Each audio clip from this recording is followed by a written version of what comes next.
Welcome to The Right Focus, a podcast for writers, newbies and veterans, and everyone in between. We're hosted by M.A. Lee with the assistance of Remy Black and Edie Rooms, all from Writers Inc. books. Our focus is productivity, process, craft, and tools. Each episode lasts as long as it takes to fix a quick dinner, drive a short commute, or take a brisk walk. Resources and links are in the show notes. Visit us at therightfocus.blogspot.com. Now, on to this week's episode.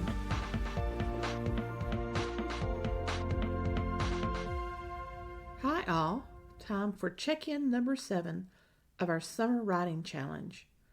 This week's theme might best be called What's Up, Doc? The challenge this week has to steady up and recover from last week's losses. Luckily, most of my weekly activities are on hiatus in July, although my personal commitments remain strong. Wednesday, the 10th, started with 2 separate sketches of ideas that simmered away while I was sick. Ideas for a fantasy novella, always a good sign when ideas crop up for the next writing project. That means I'm eager to start. And some rough ideas for the 3rd short story, deeper into the story, apparently a problematic twist that I hadn't even anticipated. It worked itself out while my attention was on fighting that respiratory illness. Our subconscious will often simmer on a story while we have a different task on the front burner. The result is pages of ideas just waiting to be used. With those simmering ideas out of my brain, I checked the monthly task list, then reworked my to-do list, tinkering with a bit of free tech. Sometimes I do hate rewriting my weekly to-do list. Usually I don't mind it until it becomes clogged with things I need to do, but not yet. When I didn't much feel like writing, I explored around on the internet and found a free software to check. It creates a progress board. Project, the day's to-do, in progress, and done. It's a Kanban board, and the software is called Kanban Flow. A link is in the show notes. It is not an affiliate link. I receive nothing if you check on it. I decided to take an hour to fill out a board with the 2 main projects of the Summer Writing Challenge. I can assign subtasks under a project along with deadline dates. For example, on the today's to-do, the first task is to create a jot list for the day. I broke a podcast episode into 2 jobs. Prep and draft is one, where record, master, etc., called start to finish, is the second job. Then I set both jobs to rotate weekly to land on Tuesday. If I check the calendar board, these jobs should be on every Tuesday. Then I made a mistake. I set the collection of short stories as a main task, with the individual stories as subtask. I soon realized on Saturday that wasn't a good breakdown and divided those into 5 separate projects, each with their subtask. I can make the board as colorful as I want. I can move projects from column to column on the board very easily, but it's not really the best tool for a writer. Our projects are too involved. I can see the board working for a week's set of tasks, list the projects, set due dates, move current to in progress, then done as it completes. It made me happy for a couple of days. If I touch the board daily at the start and end of each day, I can see my happiness returning. This Kanban flow chart would enforce a more disciplined approach to writing, and that always intrigues me. A disciplined approach will result in more words on a weekly basis. If that's what you're seeking, do check Kanban Flow out. I'm thinking of deleting my first board and developing a board for August. Not right now, though. I've used all the July time for investigation that I want to use. The remainder of Wednesday was a good chunk of time, and I used it to start the second proof of Defeat Writer's Block. I expected only to get 3 chapters. I completed 5 chapters. Wednesday, then, is a highlight day. ideas for 2 sets of upcoming writing, an investigation into a tool that might improve a daily discipline of writing, and a long session. Let's count it as 2 long sessions on Defeat Writer's Block. Thursday, I decided to devote the whole day to the second proof of Defeat Writer's Block. 9 chapters. The second proof is now done.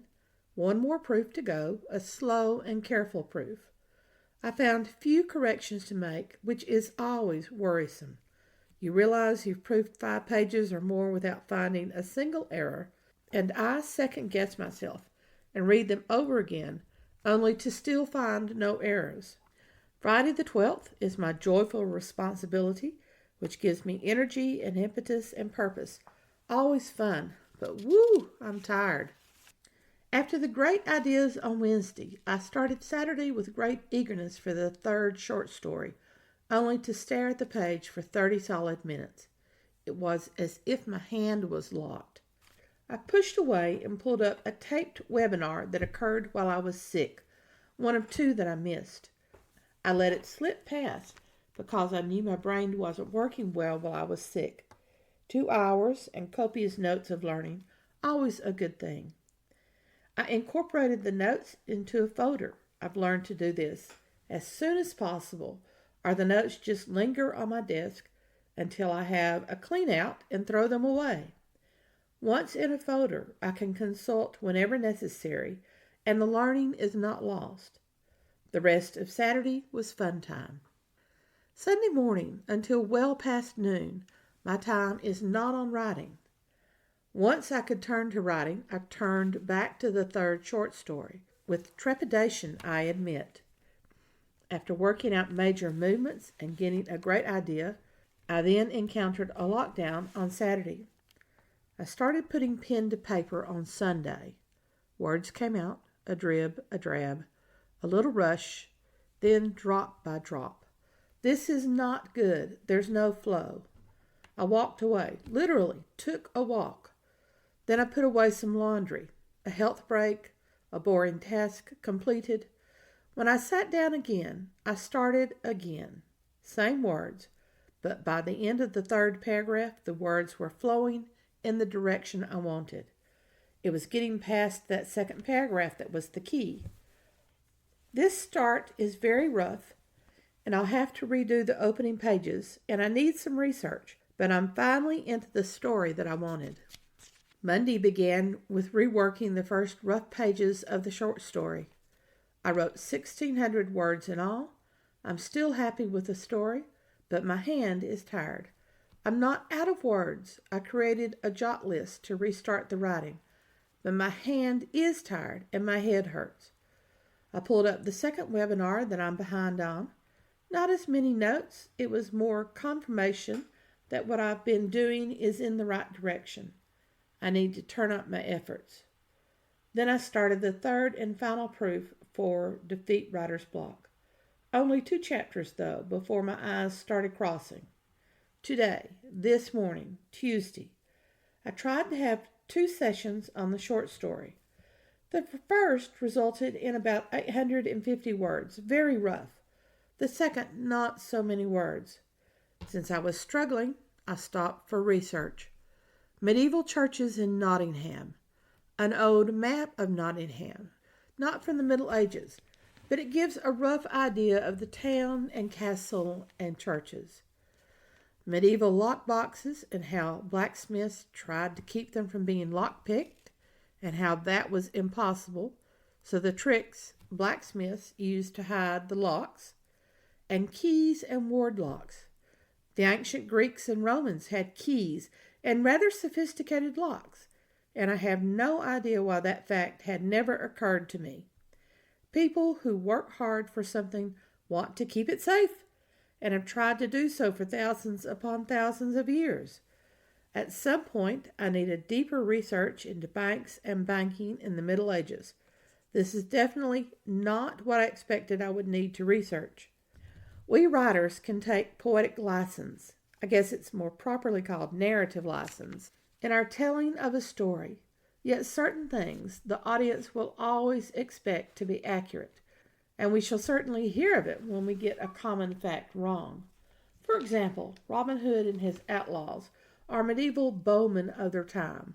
Prince John, as a villain, puts us in the late 1100s, and weaponry and armor and lockboxes and banking need to be accurate for that time period.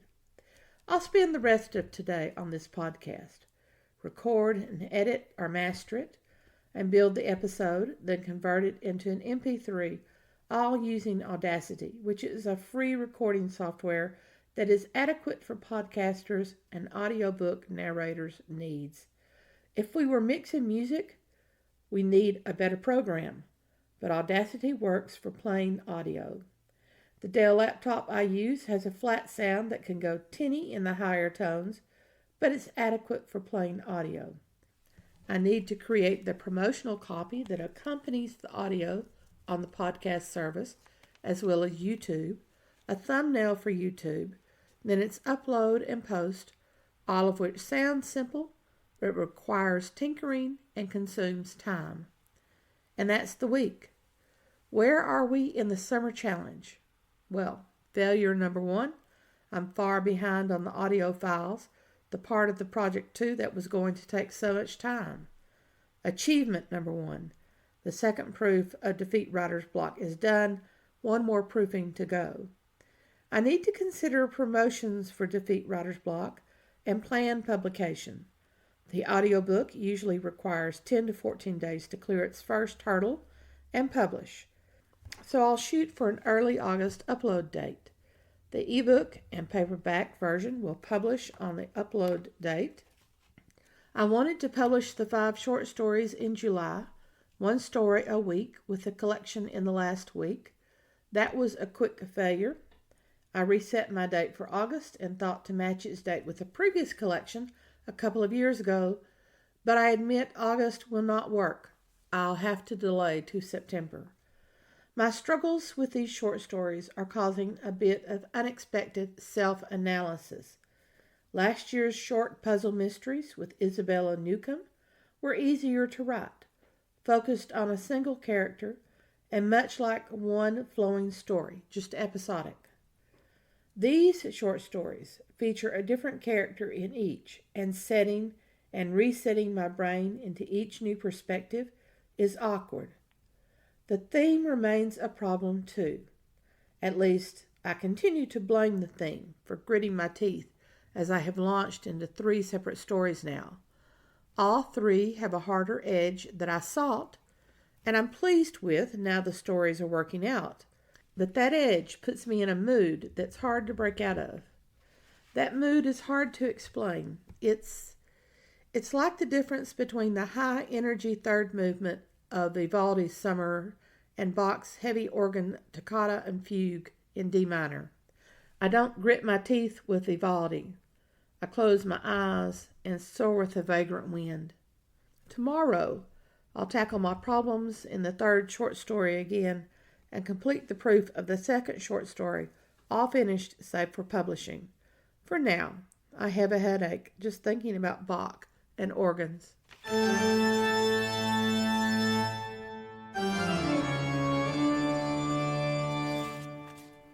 As the importance of research and accuracy of details are key points for writers, here's a musing from the famed Dashiel Hammett, creator of The Maltese Falcon and the private detective Sam Spade, as well as the rapid-fire wit of Nick and Nora Charles. Hammett heavily influenced the development of the hard-as-nails private detective and film noir. During his stint as a book reviewer for the New York Evening Post in 1930, he wrote the following, now known as Suggestions to Detective Story Writers, 2 parts, combined into one by the Library of America. Suggestions to Detective Story Writers. A fellow who takes detective stories seriously, I am annoyed by the stupid recurrence of these same blunders in book after book.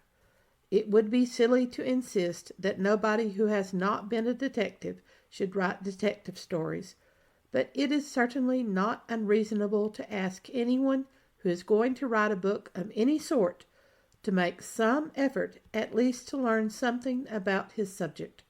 Most writers do. Only detective story writers seem to be free from a sense of obligation in this direction, and curiously, the more established and prolific detective story writers seem to be the worst offenders. Nearly all writers of Western tales at least get an occasional glimpse of their chosen territory from a car window while en route to Hollywood. Writers of sea stories have been seen on the waterfront. Surely detective story writers could afford to speak to policemen now and then. Meanwhile, a couple of months' labor in this arena has convinced me that the following suggestions might be of value to somebody. 1. There was an automatic revolver, the Webley Fosbury, made in England some years ago. The ordinary automatic pistol, however, is not a revolver. A pistol, to be a revolver, must have something on it that revolves. 2. The Colt's .45 automatic pistol has no chambers. The cartridges are put in a magazine. 3. A silencer may be attached to a revolver, but the effect will be altogether negligible. I have never seen a silencer used on an automatic pistol, but I am told it would cause the pistol to jam. A silencer may be used on a single-shot target pistol or on a rifle, but both would still make quite a bit of noise. Silencer is a rather optimistic name for this device, which has generally fallen into disuse. 4. When a bullet from a Colt's .45 or any firearm of approximately the same size and power hits you, even if not in a fatal spot, it usually knocks you over. It is quite upsetting at any reasonable range. 5. A shot or stab wound is simply felt as a blow or push at first. It is some little time before any burning or other painful sensation begins. 6. When you are knocked unconscious, you do not feel the blow that does it. 7. A wound made after the death of the wounded is usually recognizable as such. 8. Fingerprints of any value to the police are seldom found on anybody's skin. 9. The pupils of many drug addicts' eyes are apparently normal. 10. It is impossible to see anything by the flash of an ordinary gun, though it is easy to imagine you have seen things. 11. Not nearly so much can be seen by moonlight as you imagine. This is especially true of colors. 12. All federal snoopers are not members of the Secret Service. That branch is chiefly occupied with pursuing counterfeiters and guarding presidents and prominent visitors to our shores. 13. A sheriff is a county officer who usually has no official connection with city, town, or state police. 14. Federal prisoners convicted in Washington, D.C. are usually sent to the Atlanta prison and not to Leavenworth. 15. The California State Prison at San Quentin is used for convicts serving first terms. Two-time losers are usually sent to Folsom. 16. Ventriloquists do not actually throw their voices, and such doubtful illusions as they manage depend on their gestures. Nothing at all could be done by a ventriloquist standing behind his audience. 17. Even detectives who drop their final G's should not be made to say anything, an oddity that calls for vocal acrobatics. 18. Use is the plural of you. 19. A trained detective shadowing a subject does not ordinarily leap from doorway to doorway and does not hide behind trees and poles. He knows no harm is done if the subject sees him now and then. Part 2. A few weeks ago, having no books on hand that I cared to talk much about, I listed in this column 19 suggestions to detective story writers. Those suggestions having been received with extreme enthusiasm, To the extent at least of one publisher offering me $100 for a slightly more complete list, I, not needing that particular $100 at the moment, herewith present a few more suggestions at the mere usual space rate. 20. The current practice in most places in the United States is to make the coroner's inquest an empty formality in which nothing much is brought out except that somebody has died. 21. Fingerprints are fragile affairs. Wrapping a pistol or other small object up in a handkerchief is much more likely to obliterate than to preserve any prints it may have. 22. When an automatic pistol is fired, the empty cartridge shell flies out the right-hand side. The empty cartridge case remains in a revolver until ejected by hand. 23. A lawyer cannot impeach his own witness. 24. The length of time a corpse has been a corpse can be approximated by an experienced physician, but only approximated, and the longer it has been a corpse, the less accurate the approximation is likely to be. Now, years on from 1930, we have had great advances in the forensic sciences, but many of these still hold true, and I have seen in my own reading in the past 5 years such errors as to make me, barely familiar with law enforcement, cringe at the inaccuracies. The same thing goes with other inaccuracies about the world at large. For example, someone calling from North Carolina to California just as the sun is rising in North Carolina is not going to be speaking to someone who has completed brunch in California. That is an impossibility. Other historical inaccuracies, contemporary inaccuracies as to the way the world works. It behooves us all to talk about common, ordinary, everyday things that are problematic in our writing with our first readers and editors. Writers, do better. Make your writing as accurate as possible so that your readers trust you with the story you're giving them. All through June and July, the Right Focus podcast turns its lens to the Summer Writing Challenge, 61 days of writing, as well as presenting all the other tasks in the writing business. In addition to tracking our progress on writing projects, we'll cover market copy, cover designers, promotional posts and newsletters, as well as audio projects. These are just a sample of the myriad additional tasks performed by every writer, indie or traditionally published. Posts covering the previous week's work will be recorded on Tuesday evenings and published on Wednesday mornings. Join us as we detail the accomplishments and failures for every writer's summer challenge.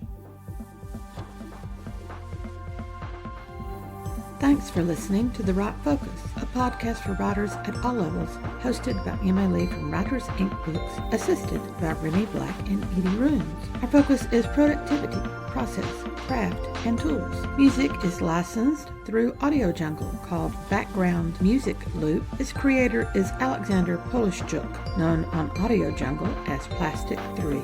The music comes in different iterations. Show notes and resource links for this and other episodes can be found at therightfocus.blogspot.com. Write to us at winkbooks@aol.com when you have questions, comments, and speculations. We will try to answer you as quickly as possible. By the way, we will not mind your email address. That's rude. If you find value in our content, share with your writing friends or write a review. We're small beans here without the advertising budget of the big peeps, and you can make a difference. And whatever occurs, write on.